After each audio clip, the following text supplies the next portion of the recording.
रामकृष्ण हरी मंडळी, मी आपला D N Sable, स्वागत प्रॉपर्टी ठाणे पश्चिम. जे मंडळी खूप मोठा 3BHK बघतात, चांगल्या बिल्डरचा फ्लॅट बघतायत, चांगला फ्लॅट बघताय, लोअर फ्लोअरला फ्लॅट बघतायत, मला असं वाटतं त्याच लोकांसाठी खूप सुंदर आणि चांगला कार्पेटवाला हा फ्लॅट आहे.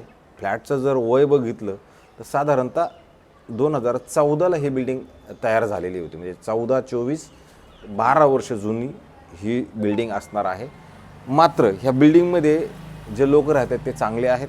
एक नंबर 2, इथे ॲम्युनिटीज बाकी खूप सुंदर आणि चांगल्या नक्की आहेत. आणि जर कॉम्प्लेक्स बघितलं तर 1, 2, 3, 4 विंग आणि आता एक नवीन ही विंग तयार होते. तर इथे मात्र सगळे 4BHKचेच फ्लॅट आहेत. पण इथेच आहे रेजन्सी हाईट्स नावाचं कॉम्प्लेक्स आहे आणि ते ब्रह्मांडला लोकेशनला आहे. ठाणा स्टेशनपासून 8 किलोमीटर अंतरावरती असणारा हा 1150 कार्पेट असणारा 3BHKचा फ्लॅट आहे. लोअर फ्लोअरला फ्लॅट आहे. 20 माळ्याची बिल्डिंग आहे आणि याच्यासोबत आपल्याला एक कार पार्किंग पण मिळणार आहे. फ्लॅटचं जर तुम्ही बघितलं तर आपण ज्यावेळेला घराच्या बाहेर जात असतो त्यावेळेला पश्चिम दिशेला फ्लॅट आहे, आतमध्ये येतो त्यावेळेला पूर्व दिशेला फ्लॅट आहे आणि अशाच ठिकाणी एक सुंदर आणि चांगला हा फ्लॅट नक्की असणार आहे. समोर जर तुम्ही बघितलं तर 2 फ्लॅट तुम्हाला समोर मिळणार आहेत आणि 2 फ्लॅट इकडे ह्या साईडला 2 फ्लॅट असणार आहेत. 1, 2 असे टोटल 2 लिफ्ट पण आहेत.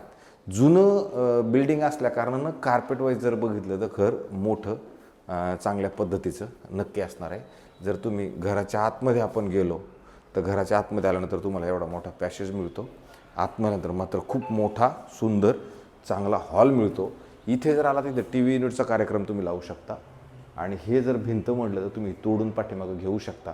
पण ते तुम्हाला तुर्तास जोपर्यंत इथे येणार नाही तोपर्यंत ह्या सगळ्या गोष्टी बोलण्यात काय अर्थ नाही. तुम्ही इथे आलात तुम्हाला त्या गोष्टी समजून सांगता येतील. नंतर जर आपण इकडे आलो तुम्ही बघू शकता किती मोठा असा तुमचा हॉल आहे आणि परत हॉल जर बघितलं तर हॉलच्या ह्या साईडला जर आलात तर प्रशस्त आणि चांगली मोठी अशी तुम्हाला बाल्कनी मिळते. बाल्कनीतने मात्र व्ह्यू जर बघितला तर मग मात्र तुमचा जो गार्डन आहे तुमचं या ॲम्युनिटीज आहेत त्याचा सुंदर आणि चांगल्या पद्धतीचा व्ह्यू तुम्हाला नक्की मिळतो. राहिला प्रश्न इथं काय मुलं वगैरे खेळत नाहीत, जे काय आवाज येणार आहे तो तुम्हाला त्या क्लब हाऊसच्या त्या साईडला येतो, त्यामुळे इकडे आवाज येण्याचा काय प्रश्न उपलब्ध होत नाही. तर गाड्या पण लागलेल्या नाहीत त्याच्यामुळे गाड्यांचाही आवाज तुम्हाला मिळणार नाही आहे. नंतर जर तुम्ही इकडे जरी आला तर इथे पण जर तुम्ही बघितले हॉलच्या ह्या साईडला जरी आपण आलो तर इथे पण खूप सुंदर आणि चांगली पद्धतीची स्टँडिंग बाल्कनी तुम्हाला खरं दिले गेलेले असणार आहे. अशा पद्धतीची मोठी आहे ही पण आणि चांगली पण आहे. फर्स्ट फ्लोअरला आहे. ग्रिल वगैरे लावण्याची गरज आपल्याला लागणार आहे. फ्लॅट तसा रेंटवरती दिला होता, रेंटवरनं खाली झालेला आहे. इन्व्हेस्टरचा फ्लॅट आहे. गार्डन, स्विमिंग पूल, क्लब हाऊस, जिम आणि ह्या सुंदर सुविधा मात्र इथं आहेत. 6,000 रुपयाचं खरं मेंटेनन्स पण असणार आहे. बिल्डिंगला OC, CC त्या सगळ्या गोष्टी याच्यात उपलब्ध असणार आहे. सोसायटी पण झालेली आहे त्याच्यामुळे त्याचाही काही प्रश्न नाही आहे. ब्रह्मांडलाच रिजन्सी हाईट्स नावाचं खरं हे प्रोजेक्ट आहे, तिथेच हा फ्लॅट असणार आहे. नंतर तुम्ही इकडे आला तर इथे तुम्हाला एक किचनची सुविधा दिलेली आहे, जिथे तुम्ही इथं फ्रीज ठेवू शकता. 2 साईडला प्लॅटफॉर्म असणारं किचन असेल आणि नंतर जर आपण पुढे आलो तर पुढे आल्यानंतर मग मात्र ही तुमची वॉशिंग मशीनला जागा खरं दिले गेलेली आहे. एखादं जर तुम्ही डॉग प्रेमी असताल तर मला असं वाटतं तिथे इथे व्यवस्थित चांगल्या पद्धतीचे ते सेट होऊ शकतात. कारण ही जी तुमची ड्राय बाल्कनीची स्पेस आहे ही बाकी खूप मोठी आहे, खूपच मोठी आहे. किंवा कपडे वाळवायचे म्हटलं तरी अख्ख्या घरातले कपडे तुम्हाला व्यवस्थित आणि चांगल्या पद्धतीने वाळवायला घालतील एवढी मोठी जागा तुम्हाला इकडं ह्या ड्राय बाल्कनीमध्ये नक्की मिळते. नंतर जर आपण पुढे आलो तर पुढे आल्यानंतर ज्यावेळेला आपण इकडे ह्या साईडला जाणार आहोत इथे आल्यानंतर तुम्हाला इथे खरं हात धुण्यासाठी व्यवस्थित आणि चांगली जागा आहे. परत वॉशरूम, बाथरूम, टॉयलेट हेही मोठं नक्की तुम्हाला हे कॉमनवाला आहे पण हेही खूप मोठं चांगलं आहे. इथं घरात आल्यानंतर साफसफाईची गरज आहे. जर तुम्हाला इंटेरियर डेकोरेशन्स काय करायचं असेल तर त्याची गरज आहे. मग ह्या 2-3 गोष्टींची गरज आहे. परत पुढे जर आपण आलो तर मग मात्र एक कॉमनचं बेडरूम आहे, पण बेडरूमची साईज तुम्हाला जाणवेल की यार खरोखर याची साईज मोठी आहे. कारण की जुनं ते सोनं आपण म्हणतो, जुने घरांमध्ये तुम्हाला हाच चांगला प्रकार असायचा की घराची साईज बेडरूम्स म्हणजे लोडिंग कमी असल्या कारणानं मग इथे तुम्हाला साईज वाईज चांगलं समाधान असायचं. नंतर इकडे जर आपण पुढे आलो तर पुढे आल्यानंतर हे ह्याला पण स्टँडिंग बाल्कनी आहे. इथनं पण तुम्हाला डोळ्याला सुखावणारा व्ह्यू आहे. हिरवळ डोळ्यापुढं तुम्हाला कंटिन्यू दिसत राहणार आहे. हे ब्रह्मांड फेस 1च्याच मागं इथं हे आता अशा पद्धतीचं खरं हे बनवलेलं आहे. वरती जर तुम्ही बघितलं तर सुंदर हे बिल्डरनंच पहिलं दिलेलं आहे, फॉल सिलिंग वगैरे पण तसंच ठेवलेलं आहे. नंतर जर तुम्ही इथे आला तर इथे वरती जर बघितलं तर खूप मोठा तुम्हाला असा स्पेस आहे जो तुमचा स्टोरेज वगैरे होऊ शकतो, एवढी मोठी जागा. परत तुम्हाला इथे तुमचं इस्त्रीचं टेबल म्हणा काय म्हणजे तुम्हाला काय वापरायचं त्या पद्धतीने तर कपाट वापरायचं तर कपाट बनवा. काय ठेवायचं त्या पद्धतीने तुम्ही इथे व्यवस्थित चांगल्या पद्धतीचं होऊ शकतं. नंतर आपण पुढे जर आलो तर इकडे एक बेडरूम आहे, इकडे एक बेडरूम आहे. आपण ह्या बेडरूमकडे ज्यावेळेला जातो त्यावेळेला ह्या बेडरूमची साईज जरी तुम्ही बघितली तर याची पण साईज मात्र खूप मोठी नक्की आहे. कारण की ह्याच्यात पण साईज मी तुम्हाला सांगितलं ना 2014च्या अगोदरपासून जे जे घरं झालेले आहेत त्या घरांच्या साईजमध्ये काहीच म्हणजे शंकासारखा विषय नक्की असणार आहे.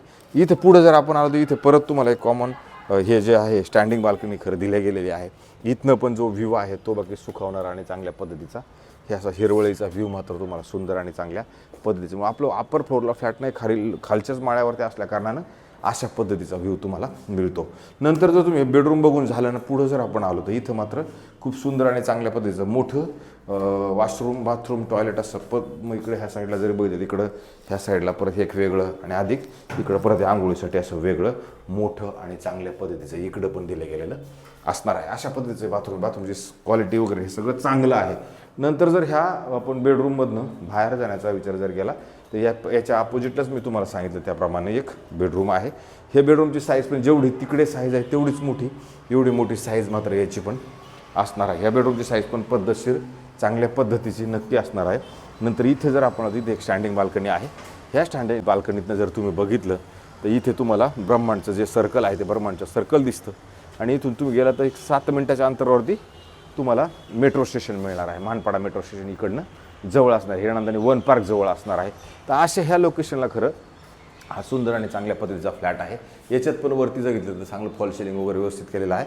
आणि नंतर इकडे जर आपण आलो तर इथे परत एक मोठं चांगल्या पद्धतीचं वॉशरूम, बाथरूम, टॉयलेट तुम्हाला दिलं गेलेलं असणार आहे. अशा पद्धतीचा हा 1150 कार्पेट असणारा 3 BHKचा फ्लॅट आहे.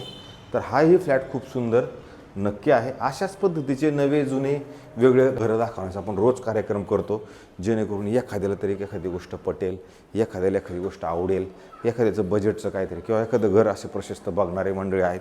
हे मोठे परिवाराचं घर आहे. जर कोणी मोठा परिवार असेल त्यांना अशा पद्धतीचं घर हवं असेल तर हा फ्लॅट आपल्याकडं उपलब्ध असणार आहे. राहिला प्रश्न ह्या फ्लॅटच्या किमतीचा, तर 2,20,00,000 रुपये ह्याची किंमत ठेवताना ठेवलेली आहे.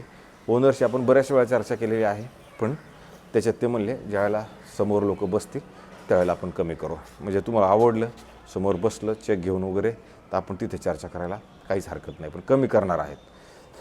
तर आमचे जास्तीत जास्त लोकांनी व्हिडिओ बघावेत, त्याला शेअर करावे, त्याला कमेंट्स करावे, काय ते लाईक बिक ते सगळं करा.